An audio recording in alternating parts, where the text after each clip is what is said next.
Well into my 30th year of sports handicapping. One of the dilemmas I sometimes have, I've had it so many times over the decades, is I go on runs that other handicappers will never experience in their life, and I'm like, people who don't have my plays yet, they're probably going to think I'm BSing when I quote them my records. Again, 11-3 in football yesterday, 19-7 overall the last couple days, 805 and 639 since last August, 82-44 in football. 3 NFL winners at Joe Duffy's picks at offshoreinsiders.com. 3 NFL wise guy plays, 8 majors, 5 NBA promises made, promises exceeded. If you're not making a bloody fortune, don't come bitching to me. It really is that simple. All right, biggest line moves of the day so far in the NFL. Nothing that huge. Well, actually, there are a couple significant ones. Of course, lines don't move quite as big in the NFL. Minnesota opened up as a 6.5-point favorite to Detroit. They're now down to a 5-point favorite. Baltimore opened up as a 2.5-point favorite to Pittsburgh. They're now down to 1. And, about the only other significant one, Buffalo was a 8.5-point favorite to Chicago. They are now a massive 10-point favorite. Some of the sharp action for today, the most lopsided bets based on the number of bets. Kansas City far and away at 84% of the bets are on the Kansas City Chiefs. Pittsburgh next at 69, my favorite number, and Carolina at 62%. Most lopsided bets, though, based on the amount of money bet. Pittsburgh at 76%, Kansas City at 68%, Carolina 63%. And as far as sharp money is concerned, our metrics, sharp versus square, some people call it pros versus Joes. Buffalo, very strong. Detroit, fairly strong. Now, let's take a look at the same stuff when it comes to over-under. The biggest bets in terms of the number of bets. Green Bay over at 72%. The Rams are over at 68%. And Tampa over at 65%. Now, this is in terms of money, the most lopsided bets.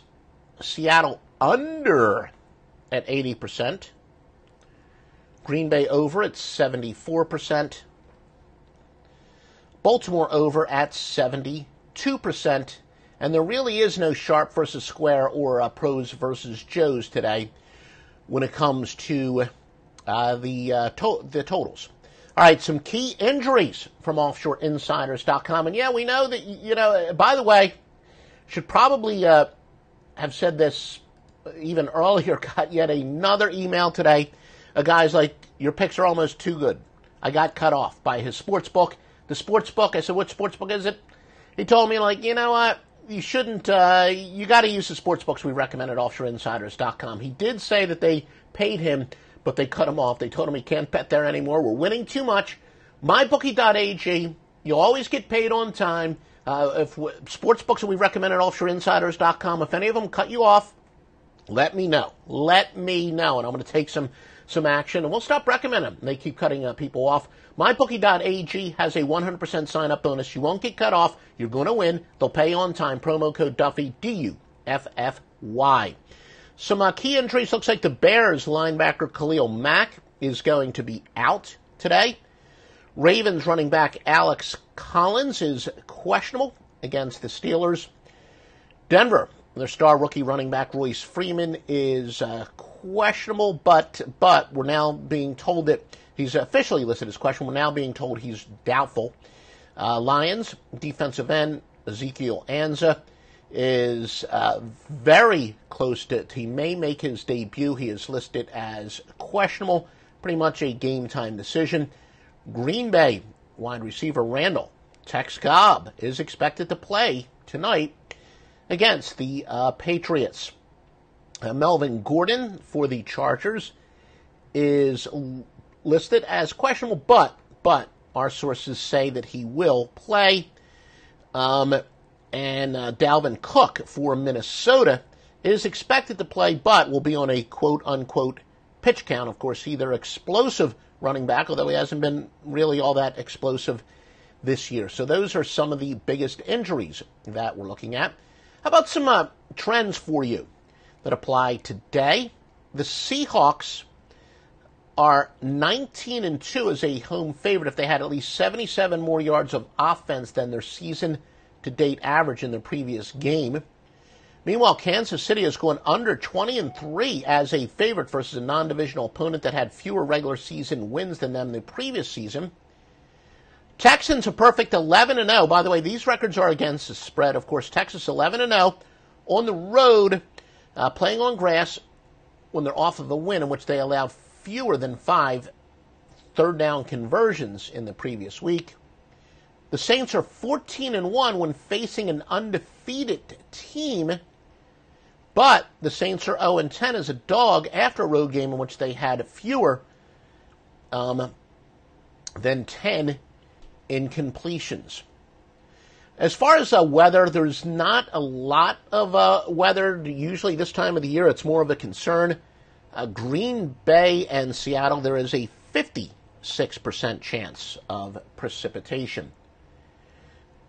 And let's see, continuing more sharp. How about a free pick? An actual free premium pick from Joe Duffy's Picks. Again, nobody, literally nobody, is winning more than Joe Duffy's Picks. We just continue to roll. There you can see all the results. And again, if you're on the outside looking in, thanks for keeping the bookmakers in business for us. An actual premium pick. Atlanta plus the 2 against Washington. Go with the worst against the spread team. This is an regression of the mean angle that crosses all sports. Basically, the team that has been much worse against the spread, and we use that based on the margin of cover. We'll talk more about the margin of cover in a minute. It crosses all sports is 165 and 103, but because this wins, and especially in the NBA, which is most analogous for reasons you should probably know, but the NBA and NFL, where they're not perfectly balanced schedules, but the same theory crosses sports, so we weigh it higher because they win. Records that imply the road team should be a much bigger underdog. Go with what the odds makers are telling you, 148, 99, and 7. Remember, home field advantage is worth 3 points. And the records would say that Washington should be a much bigger record. We've said 1 billion times, there is nothing that is more deceptive. In sports handicapping, there is not a more overrated statistic than straight-up wins. In fact, I should probably correct myself. There's not a more abused statistic. We have so many angles that say if the spread is counterintuitive to the deceptive straight-up records, go with what the odds makers are saying, and this is a perfect example. So Atlanta is your free pick. The best teams to bet on this year in terms of the margin of cover, a.k.a. sweat barometer, Kansas City is 7-1 this year, covering by an average of 8.6 points per game. Seattle 4-2-1 by 7.2 points per game. The Rams, although they're 4-4 ATS, they're covering by an average of 5.5 points per game. Who have been the worst spread teams? Well, Oakland already in this week. They're 2-6, far and away the worst spread margin or sweat barometer, whatever you want to call it, minus 11 points per game. Jacksonville, with Blake Bortles, for crying out loud, minus 6.8 points per game they're getting beaten by. They're 3-5 ATS. Now, this is one of the reasons why we like the sweat, but why sharps like to use the ATS margin. You would think that Arizona's been a pretty good spread team this year, right? Their spread record is 4-3-1, but yet they've missed covering by an average of 6.5 points per game. So that's what the ATS margin does. It tells you when a team has a deceptive record. If a team's maybe they're covering some close games, but they're getting blown out in their losses. That's why spread margin is so important. The biggest over teams this year, Tampa Bay's going over by an average of 10.2 points per game. They've gone over 6-1, I should say. Now, Kansas City has only gone over to 4-3-1 rate, but by an average of 9 points per game. Likewise, believe it or not, New Orleans going under 4-3, but yet they've gone over by an average of 8.1 points per game. Indianapolis and Cincinnati have both gone over at 5-3 rates by an average of 7.9. They've got the identical margins. The biggest under teams this year, Tennessee has gone under 5 of 7. by an average of 8.6 points per game. They've gone under by that margin. Buffalo has gone under 6 of 8 games this year by an average of 5.6. Or negative 5.6, depending on how you want to look at it. But Washington's gone under 5 of 7 by an average of 5.4 points per game. Again, OffshoreInsiders.com is the place to go. The place to go for winning picks and thoroughly vetted sports handicappers. OffshoreInsiders.com.